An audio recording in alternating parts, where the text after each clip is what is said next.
Halo teman-teman semuanya, jumpa lagi di video pembelajaran kali ini. Salam sehat, salam sejahtera buat kalian semuanya yang berada dimanapun yang menyaksikan video pembelajaran kali ini.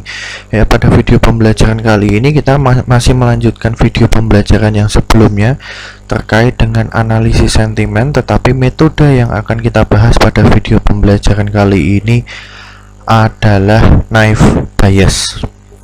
Ya, sebelum kita masuk ke materi kita akan review dulu tugas week 9 kemarin. Ya teman-teman yang kemarin. Nah, seperti yang saya minta kalian di sini membuat dulu gitu ya, membuat dulu suatu formnya bentuknya text area, kemudian ada tombol submit dan seterusnya begitu ya. Tapi jangan lupa di sini untuk meload dulu teman-teman ya, melakukan load dulu terhadap terutama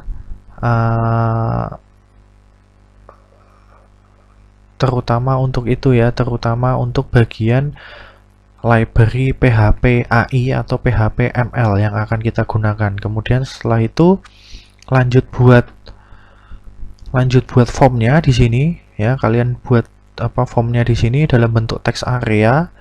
Ya, dalam bentuk text area, kemudian ada tombol, satu lagi adalah tombol namanya adalah check gitu ya, dimana text area-nya ini berfungsi untuk melakukan input komentar baru. Kemudian pakai iset di sini jika button check-nya itu diklik gitu ya, maka apa yang terjadi awalnya panggil dulu di sini kelas dan juga metode yang ada di sastrawi, terutama untuk stemming dan juga stop word. Kemudian di sini persiapkan dulu satu buah array, yaitu namanya adalah sampel data. Ya, fungsinya adalah untuk meletakkan sampel-sampel data yang akan kita gunakan.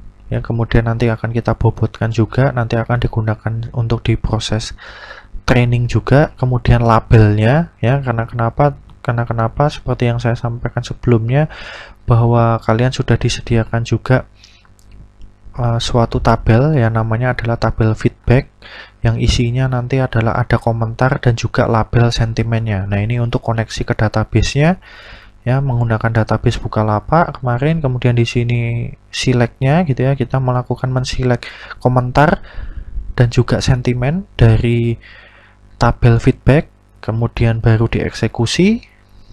I di sini fungsinya untuk looping ya teman-teman ya, untuk indeksnya, nomor indeks dari array sampel data nantinya.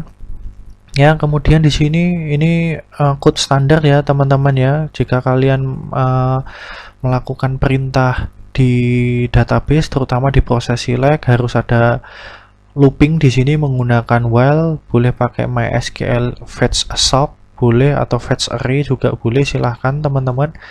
Kemudian ya, sebelum dia dimasukkan ke dalam array sampel data, di sini terlebih dahulu harus dilakukan stemming dan juga stop word.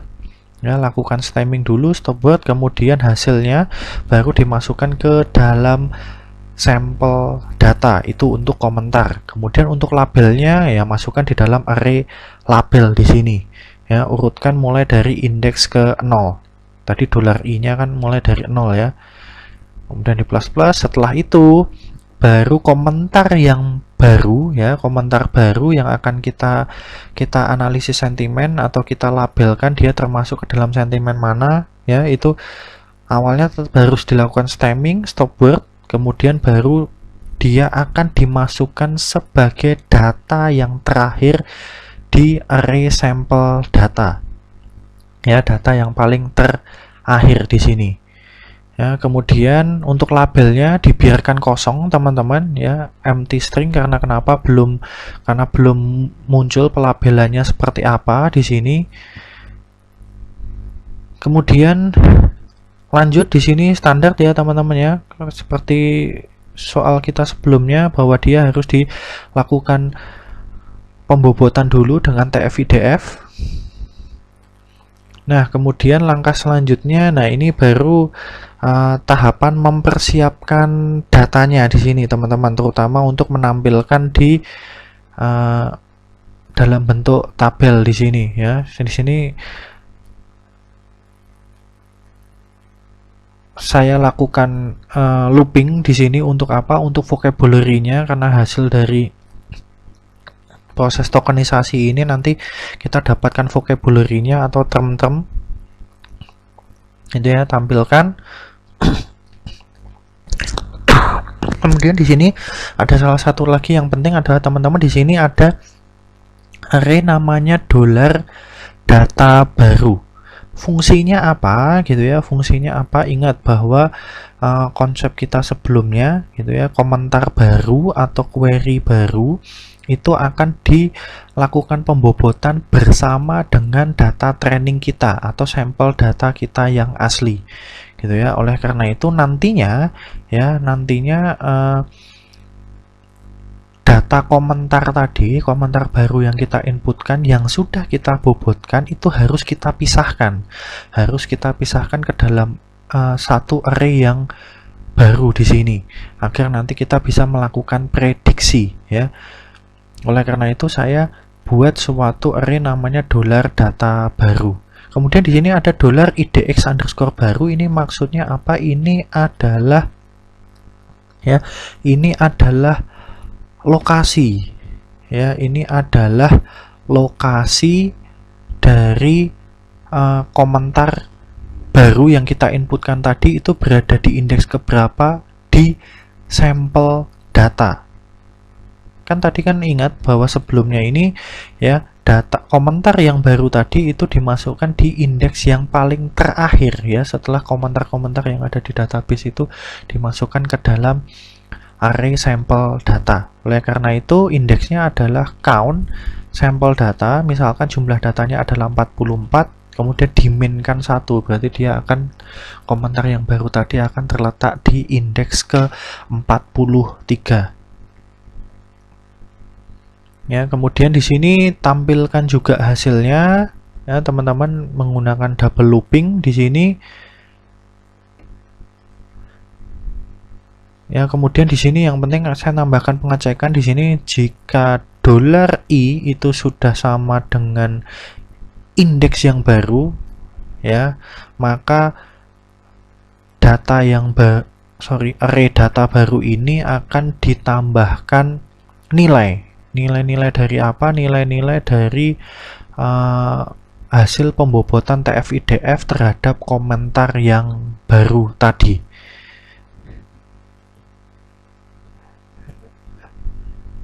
Ya, ini untuk tampilan dalam bentuk tabelnya.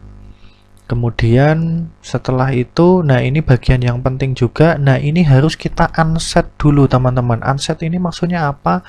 Untuk menghilangkan suatu nilai pada suatu array. Menghilangkan suatu nilai pada suatu array. Karena kenapa? Ya, sebelum saya lanjut penjelasan tentang unset, karena kenapa ya, ini ya, ini kan penggunaan dari nearest neighbor-nya.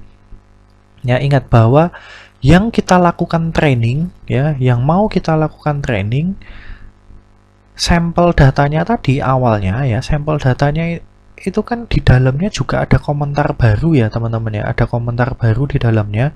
Nah, itu kan tidak akan dilakukan training di sini, karena kenapa? Komentar baru ini nantinya itu akan masuk ke dalam predict, tidak akan masuk ke dalam training ya. Oleh karena itu harus kita hapus sebelumnya, maka kita gunakan di sini metode unset.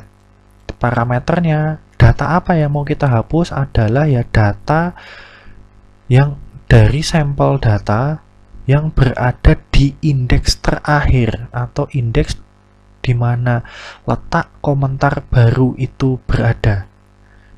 Ya, itu dihilangkan dulu beserta juga labelnya. Karena kenapa? Karena data dari komentar yang baru tadi kan sudah masuk ke dalam array data baru ya teman-teman ya, sehingga yang data komentar baru yang ada di sampel data di indeks terakhir tadi itu kita hapus, kita unset. Begitu juga dengan labelnya. Kemudian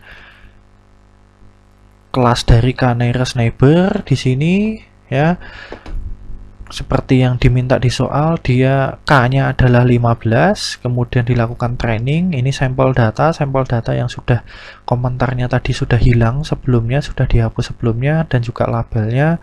Kemudian baru lakukan prediksi terhadap data baru. Ya, kemudian baru tampilkan hasilnya. Oke, teman-teman, ada salah satu teman kalian yang bertanya gitu ya, Pak, ini kok saya sudah coba implementasi saya rasa sudah benar, tetapi kok hasil komentarnya gitu ya, hasil analisis sentimennya kok selalu positif, padahal saya sudah persis plug gitu ya, mengetikkan atau menginputkan dari data training yang negatif. Coba kita bisa buktikan ya teman-teman ya. Coba saya buka database kita. Ya, saya coba buka database. Di sini saya ambil salah satu komen yang dari data training kita yang benar-benar sentimennya adalah negatif. Contohnya ini ya, kecewa dengan layanan pelapak. Semoga pelapak dapat memperbaiki layanannya. Ya, ini coba saya zoom dulu ya teman-teman ya, biar kelihatan cukup jelas di sini. Nah, ini ya, bagian ini di sini saya copy, kemudian saya paste kan di sini. Ya, kita lihat hasilnya bagaimana. Harusnya ya teman-teman ya, dari komentar ini harusnya dia masuk negatif. Ya, karena kita sudah persis plug di sini, harusnya sentimennya masuknya negatif, tapi kita lihat hasilnya. Ya, kita lihat di paling bawah, hasilnya adalah positif. Ya. Mengapa ini terjadi? Ya, ini sambil saya review terkait dengan metode KNN, teman-teman. Mengapa ini bisa terjadi? Salah satu faktor yang menentukan kenapa kok hasil sentimennya kok kurang tepat gitu ya, hasil sentimennya kenapa kurang tepat. Salah satu faktor adalah yang pertama gitu ya, ada beberapa faktor sebenarnya. Yang pertama adalah jumlah data trainingnya ya, berapa jumlah data trainingnya yang kita miliki, kemudian bagaimana tingkat balancingnya. Tingkat balancing dalam artian di sini kita mempunyai dua sentimen, positif dan negatif. Apakah data training untuk komentar positif dan negatif itu balance atau tidak jumlahnya? Ya, itu salah satunya juga berpengaruh. Kemudian selanjutnya yang mungkin berpengaruh adalah jumlah K-nya. Ya, jumlah K-nya teman-teman. Jumlah K dari tetangga terdekatnya. Karena dari soal gitu ya, dari soal ini K tetangga terdekatnya adalah 15. Gitu ya, tetangga terdekatnya adalah 15, sehingga ya dari ke-15 data itu ya mungkin saja gitu ya, mungkin saja yang paling mayoritas adalah komentarnya positif, ya udah dia akan masuk ke dalam positif. Nah, ini kita bisa coba gitu ya, kita bisa buktikan. Coba kalian buka lagi code kalian, mungkin sebelumnya teman-teman kalian bisa perbaiki dulu, mungkin bagi yang masih salah-salah ya. Di sini kita coba, kita main-main gitu ya, coba kita perkecil K-nya menjadi 3 ya, masuk lagi ke sini, kita refresh ya teman-teman ya. Nah, hasilnya akan negatif ya, ini sangat pengaruh teman-teman, hasil K-nya adalah negatif. Apalagi kalau kita isikan dengan 1, ya udah, kalau isikan dengan 1 ya kita refresh di sini teman-teman, pasti hasilnya juga akan negatif. Ya, karena kenapa? Kalau kita isikan K-nya 1, ini sebenarnya sama aja ngapain kita harus pakai KNN. Ya, langsung aja pakai similaritas biasa. Karena kenapa? Ya, urutan pertama kan, ranking 1 kan pasti akan ini gitu ya. Karena kenapa ya? Kan memang paling cocok kan adalah ini gitu ya. Kan sama persis gitu ya. Nah, itu kalau 1, kalau 3, misalkan kita coba lagi, misalkan 7, K-nya 7, bagaimana hasilnya? Nah, sudah positif ternyata. Bagaimana kalau K-nya misalkan tinggi, 41? kita refresh, masih positif. Misalkan tambah lagi 43. Nah, jadi negatif ya teman-teman. Jadi K ini sangat pengaruh. Misalkan 5 apakah tetap negatif? Nah, sudah jadi positif. Tadi 3 ya yang negatif. Nah, apakah ini mungkin K-nya bisa dibilang maksimal? Belum tentu. Kita bisa tes lagi ya teman-teman ya. Tes lagi, misalkan saya ambil yang positif ya. Barang sudah diterima, saya copy, saya pastekan di sini. Barang sudah diterima, kita cek. Hasilnya cek ke bawah, oh hasilnya tetap positif. Ya, tapi kita coba dengan variasi komentar yang lain teman-teman. Misalkan di sini pelayanan ramah tapi barang lama sampai dan ada cacat. Kalau seperti ini, kalau kita melihat secara manusia ya, kita melihat ini secara manual, kita akan melabelkan ini ke dalam negatif. Karena kenapa? Ya negatifnya lebih banyak daripada positifnya. Tapi kalau coba kita cek dengan sistem, hasilnya apa? Nah, hasilnya positif. Ya, berarti nilai K sama dengan 3 ini, ya ini belum begitu tepat ya teman-teman ya. Nah, terus bagaimana, pertanyaan selanjutnya ya, gimana Pak untuk menentukan nilai K yang tepatnya itu seperti apa? Nah, itu salah satu yang susah untuk dijawab teman-teman ya, karena kenapa? Basicnya kita di bidang artificial intelligence atau intelligence system, nah itu basicnya adalah research. Jadi kita harus melakukan research gitu ya, melakukan riset K-nya yang paling optimal, paling bagus itu berapa di sini gitu ya.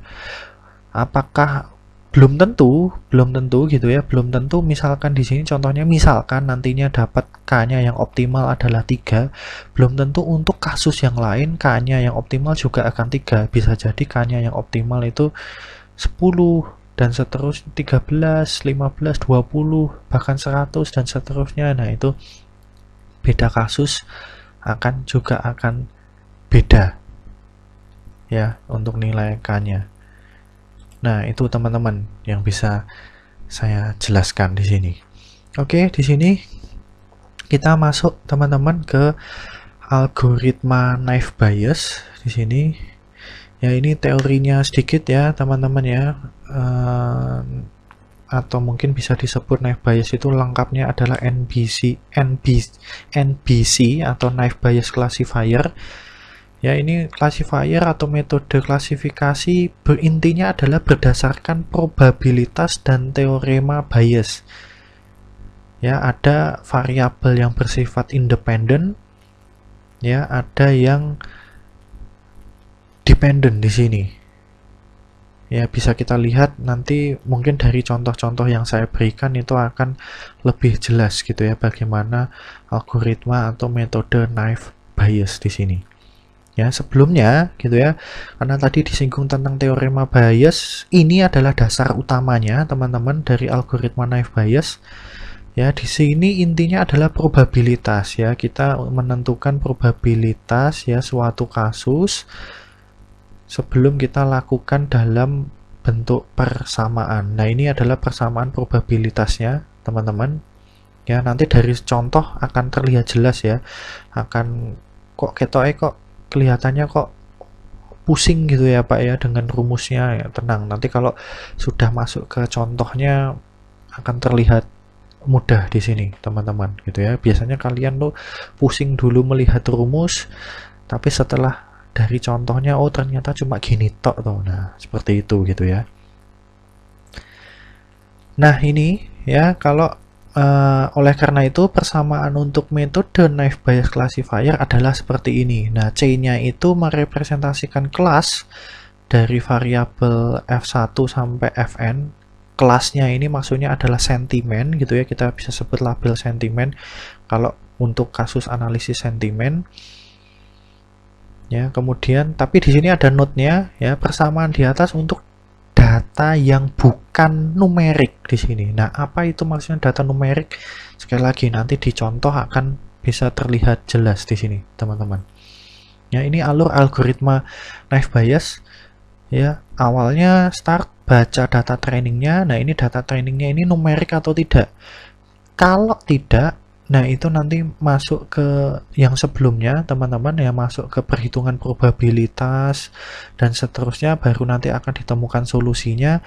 Kalau dia berupa numerik, nah maka dia di sini akan dihitung mean atau rata-rata dan juga standar deviasinya, baru ketemu solusinya. Ya, ini untuk data yang numerik. Kalau tadi untuk data yang non numerik atau yang bukan numerik gitu ya, ini untuk data yang numerik. Untuk menghitung mean rata-rata ya gampang ya, rata-rata ya, ini contohnya rumusnya ya, dimana X itu melambangkan apa? Bobot suatu term atau kata ya, misalkan TF-IDF ya. Ingat sebelumnya gitu ya, bahwa data kita kan bentuknya dokumen, bentuk kata, bentuk term. Nah, itu bagaimana dia menjadi suatu data numerik ya, harus salah satu yang bisa dilakukan adalah dengan pembobotan, yaitu TF-IDF. N-nya adalah ya jumlah data sampelnya gitu ya, jumlah sampel atau data trainingnya. Kemudian standar deviasinya ya, X ya masih tadi ya, bobot suatu term, misalkan TF-IDF. Ini apa ya disebutnya? Saya lupa di sini penyebutannya ini ya, tapi intinya ini adalah nilai mean atau rata-rata kalau N-nya adalah jumlah sampel atau data trainingnya. Ini untuk standar deviasi. Oke, teman-teman, sekarang kita akan masuk ke contoh kasusnya, di mana contoh kasusnya ini kita akan menggunakan sampel feedback pada tugas week 9 kemarin. Oke, mari kita lihat bersama-sama ya contoh kasusnya di sini. Awalnya untuk data non numerik dulu ya, teman-teman. Untuk data non numerik dulu, misalkan di sini ada contoh komentar baru. Komentar baru ini komentarnya adalah barang mantap sekali. Nah, di sini kita akan tentukan barang komentar ini itu masuk ke sentimen positif atau sentimen negatif. Langkah-langkahnya ini jika datanya non numerik ya. Sekali lagi ini berdasarkan probabilitas. Yang pertama adalah hitung jumlah sampel yang memiliki sentimen positif dan negatif beserta probabilitasnya. Ya.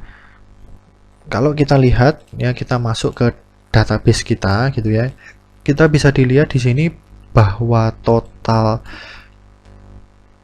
datanya ya, total datanya itu adalah 44. Berarti sampel kita adalah 44 ya. Ini kita mau tahu ya, tinggal melakukan select aja ya, teman-teman ya. Di sini tinggal tambahkan di sini count dulu ya. Count. Kita mau tahu komentar dari feedback where sentimen yang positif berapa? Yang positif 21. Ya. Jumlah data yang positif itu adalah 21 di sini dapat dilihat, teman-teman. Nah, maka probabilitasnya suatu data itu bisa masuk ke kelas positif adalah 21/44. 44 adalah total datanya. Kalau negatif ya berarti sisanya ya, teman-teman ya, berarti 23. Maka probabilitasnya adalah 23/44. Kemudian hitung jumlah sampel yang memiliki sentimen positif dan negatif untuk tiap term atau kata pada data baru. Nah, ini maksudnya, ini contohnya teman-teman di sini, maksudnya adalah kita di sini ada contoh komentar barang, kan ada barang mantap sekali. Berarti di sini ada 3 term ya dari komentar baru. Ya. Awalnya dari term barang dulu. dari term barang atau kata barang di mana di data sampel kita atau training kita yang masuk ke kelas positif itu jumlahnya berapa? Jumlahnya adalah 5. Jadi kata barang di sampel data kita atau data training kita yang masuk ke kelas positif jumlahnya ada 5. Nah, contohnya misalkan saya lakukan query lagi ya di sini teman-teman ya. Select count komentar from feedback where sentiment sama dengan positif and komentar like, saya pakai like ya teman-teman ya.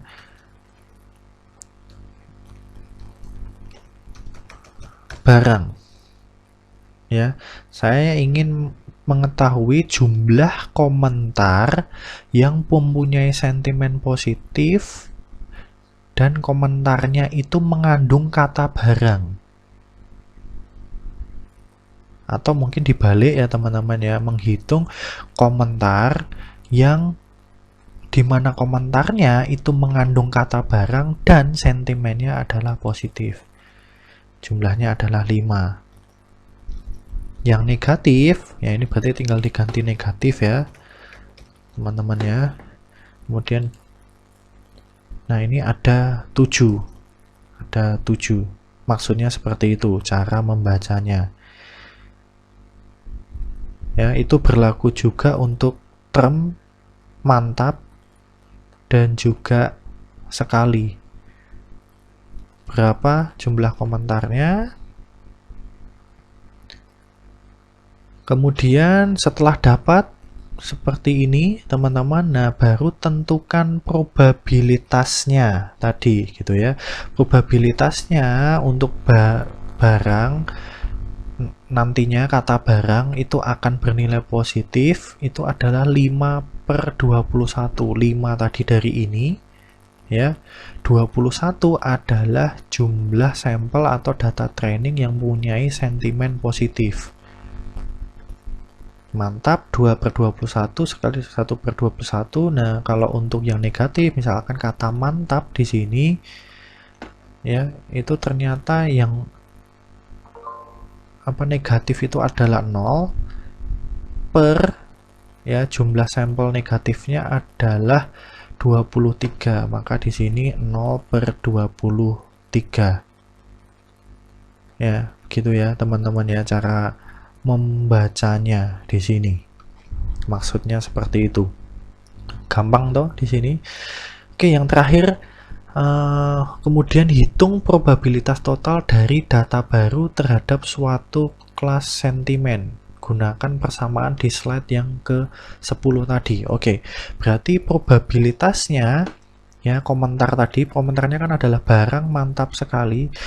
Komentar baru ini dia akan masuk ke kelas positif. Probabilitasnya bagaimana? Probabilitas totalnya adalah tinggal dikalikan teman-teman, dikalikan ya 5/21. Saya balik lagi ya, 5/21 dikali 2/21 dikali 1/21 dikali 21/44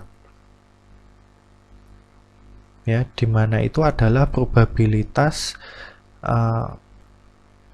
suatu data untuk masuk ke kelas positif ya, urutannya itu ya teman-teman ya. Gunakan persamaan di slide ke-10. 5/21 2/21 1/21 kemudian dikalikan juga dengan 21/44. 21/44 dari mana? Adalah probabilitas ini. Probabilitas suatu data masuk ke kelas positif adalah 21/44. Itu juga berlaku untuk yang negatif. Kalau yang negatif berarti 23/44 ini ya teman-teman ya, 23/44 ya. Kemudian hasilnya seperti ini ya. Ini silahkan kalau kalian mau coba bagi hasilnya 0, berapa. Kalau ini pasti 0 ya teman-teman ya, karena pembilangnya 0, berapapun penyebutnya hasilnya pasti 0. Nah, dari ini kesimpulannya adalah komentar baru tadi itu masuk ke kelas positif. Karena kenapa? Probabilitas tertinggi itu ada di positif. Karena negatifnya adalah 0. Ya, maksudnya dia probabilitas tertinggi akan masuk ke yang bagian positif. Ya, teman-teman ya. Nah, itu. Oke, kalau untuk data yang numerik itu langsung saja masuk ke bagian implementasinya ya teman-teman ya, karena nantinya kalian ya tinggal pakai library di sini. Nah, di sini silahkan teman-teman kalian duplikasi dulu file sentiment_knn.php, kemudian di rename menjadi sentiment_bias.php. Sekali lagi, dokumentasinya kalian bisa lihat di ini, alamat ini. Ya, nanti kalian akan menemukan di sini bagian classification, kemudian naive Bayes, di bawahnya persis nearest neighbor di sini. Isi code-nya sama ya, seperti implementasi algoritma KNN. Yang membedakan hanya di bagian atas ya, di sini kalian gunakan naive Bayes. Dan juga isinya sama, yang cuma membedakan, jadi hanya membedakan hanya dua perintah ini teman-teman ya. Yang membedakan hanya dua perintah ini yang saya beri tanda blok di sini. Selebihnya sama. Nah, kemudian lihat hasilnya. Kalau kalian ingat buka lagi kemarin yang algoritma KNN, maka hasilnya adalah positif. Tapi di naive Bayes justru hasilnya negatif. Nah, justru aneh di sini. Ya ini. Oke, teman-teman, kita bisa melakukan sedikit eksperimen ya, teman-teman ya, terkait dengan algoritma naive Bayes. Jadi di tugas week 9 kemarin, mohon maaf, kita menggunakan algoritma KNN untuk proses analisis sentimen. Ya, di week ke-10 ini kita coba menggunakan algoritma naive Bayes. Kalian bisa buat salinannya, kemudian kita bisa lakukan sedikit eksperimen di sini ya. Ya, ini saya kembalikan dulu ya untuk nearest neighbor-nya. Ini dengan K-nya 15 sama seperti tugas week ke-8 kemarin. Kemudian ini untuk yang Bayes. Nah, yang Bayes yang perbedaannya cuma hanya ini saja teman-teman, bagian ini. Dan juga yang bagian atasnya ya, ini perbedaannya hanya seperti ini ya. Kemudian kita bisa pengen tahu hasilnya gitu ya, kita masuk di sini, kita coba tes dulu teman-teman, seperti tadi ya, yang komentar negatif tadi, ini yang kecewa dengan layanan Pelapak, semoga Pelapak dapat memperbaiki layanannya. Saya copy, ini yang KNN, saya kopikan di sini, saya cek hasilnya seperti yang tadi ya, positif. Nah, ini satu lagi untuk naive Bayes, komentarnya sama persis. Kemudian kita cek hasilnya justru lebih benar di sini, negatif. Ya, kemudian kita bisa tes dengan komentar yang lain teman-teman. Saya kembali lagi ke bagian KNN ya. Tadi ya, pelayanan ramah tapi barang lama sampai dan ada cacat. Ini sebelum saya klik tombol cek, saya copy dulu teman-teman ya. Kemudian ini kita klik tombol cek, hasilnya apa, kita coba cek ke bawah, hasilnya ternyata positif. Kita cek satunya dengan naive Bayes ya, kita cek satunya dengan naive Bayes, cek hasilnya, kita lihat ke bawah, hasilnya adalah negatif ya. Kita lihat perbedaannya ya, ini yang KNN hasilnya positif, yang naive Bayes hasilnya negatif dengan komentar yang sama. Eksperimen yang sudah kita lakukan barusan ya, untuk kasus tugas week 9 ini kita bisa simpulkan bahwa algoritma kayak naive Bayes itu lebih baik gitu ya, karena berdasarkan komentar tadi yang kita uji coba ya, itu sama seperti kita sebagai manusia jika kita melakukan pelabelan di sini Ya, seperti itu teman-teman. Tapi yang menjadi pertanyaan, apakah selalu gitu ya algoritma naive Bayes itu merupakan algoritma yang baik untuk analisis sentimen? Ya, berdasarkan referensi yang saya baca, banyak penelitian memang gitu ya, memang menyebutkan bahwa naive Bayes ini memiliki tingkat akurasi yang lebih baik.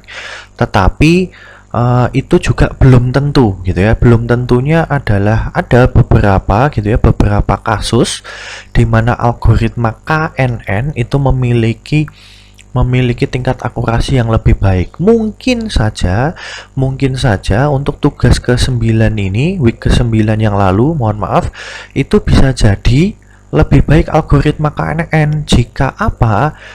Jika K-nya mungkin kita ubah-ubah. Ingat ya bahwa di tugas week 9 yang lalu kita kan menggunakan K-nya adalah 15 ya. Kita bisa melakukan eksperimen teman-teman. Kita kalau menggunakan K-nya lebih kecil dari 15 dibandingkan naive Bayes, hasilnya seperti apa. Kemudian kalau K-nya itu lebih dari 15 bagaimana. Nah, seperti itu gitu ya, sehingga bisa jadi algoritma KNN untuk kasus tugas week ke-9 ini itu lebih baik tetapi dengan nilai K tertentu. Tapi kalau dengan nilai K15, maka algoritma naive Bayes ya itu memiliki akurasi yang lebih baik ya. Sekali lagi tergantung kasusnya gitu ya. Tergantung kasusnya yang sedang kita kerjakan. Kemudian KNN juga tergantung juga K yang kita gunakan ya, seperti itu teman-teman. Oke teman-teman, jika ada pertanyaan silahkan kalian bisa sampaikan ke WhatsApp grup yang kita miliki gitu ya. Kalau bisa jangan ini ya teman-teman ya, sebisa mungkin kalau mau bertanya, tanya saja lewat WhatsApp grup, tidak usah PM ke saya. Takutnya adalah jika ada pertanyaan dari teman-teman yang lain yang sama gitu ya, saya tidak perlu mengulang lagi ya, seperti itu teman-teman. Oke, kemudian untuk tugas gitu ya, untuk tugas week ke-10 ini silahkan buat salinannya untuk tugas week ke-9. Kemudian modifikasi untuk implementasi algoritma naive Bayes. Untuk datanya, apabila kita anggap datanya itu sebagai data non-numerik ya, ikuti petunjuk yang ada di slide ke-14 dan juga 16. Dan juga yang sempat saya praktekkan sebelumnya ya, memakai select count dan seterusnya itu. Nah, misalkan contohnya sama seperti tadi ya, kita mau membuktikan barang mantap sekali, hasilnya seperti apa? Hasilnya adalah positif ya. Tampilkan hasilnya seperti ini, probabilitas positifnya berapa? 21/24.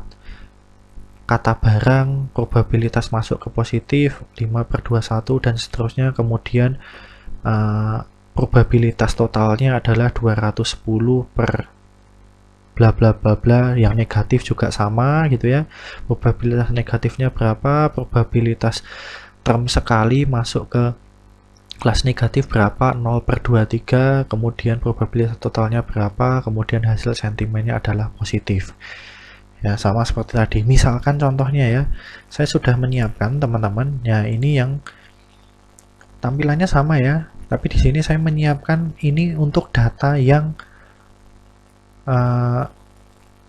non numerik ya. Tadi dengan komentar yang sama kita bisa lihat bahwa tadi ya, untuk komentar yang ini pelayanan ramah tapi barang lama sampai dan ada cacat. Untuk metode KNN dengan K-nya 15 hasilnya positif. Metode naive Bayes yang numerik, metode naive Bayes yang untuk data numerik itu hasilnya adalah negatif. Bagaimana kalau jika naive Bayes tapi datanya dianggap bukan numerik, yaitu data non numerik ya. Ini kita paste di sini, kita cek hasilnya. Nah, hasilnya ternyata di sini juga positif. Nah, berarti kurang cocok di sini ya maksudnya untuk metode naive Bayes dengan data non numerik, berarti untuk kasus ini kurang cocok karena hasil analisis sentimennya kurang tepat ya. Tapi silahkan tetap kalian harus kerjakan ya teman-teman ya, karena ini nanti masuk nilai tugas. Tapi coba kita tes kalau misalkan ini ya, dengan komentar ini ya, kita tes teman-teman. Kalau tadi ini hasilnya positif untuk yang KNN, K-nya 15 dengan KNN dimana bukan KNN, knife bias, tapi datanya adalah numerik, hasilnya negatif. Nah, kalau yang jika datanya non numerik, dianggap non numerik, komentarnya sama ya teman-teman ya, kita cek hasilnya bagaimana, hasilnya negatif. Nah, kok ada yang benar, ada yang salah Pak? Ya, sekali lagi tergantung kasusnya dan juga tergantung komentarnya di sini. Teman-teman, sekian video pembelajaran pada kali ini tentang analisis sentimen yang kedua dengan implementasi metode knife bias. Ya, semoga video pembelajaran kali ini dapat kalian pahami dengan baik, teman-teman. Dapat bermanfaat bagi kalian. Mohon maaf jika saya ada kesalahan selama saya menyampaikan video pembelajaran kali ini ya. Tetap jaga kesehatan di tengah kondisi pandemi ini. Tetap semangat belajar dan sampai jumpa di video pembelajaran yang lain. Oke, teman-teman, saya akhiri di sini.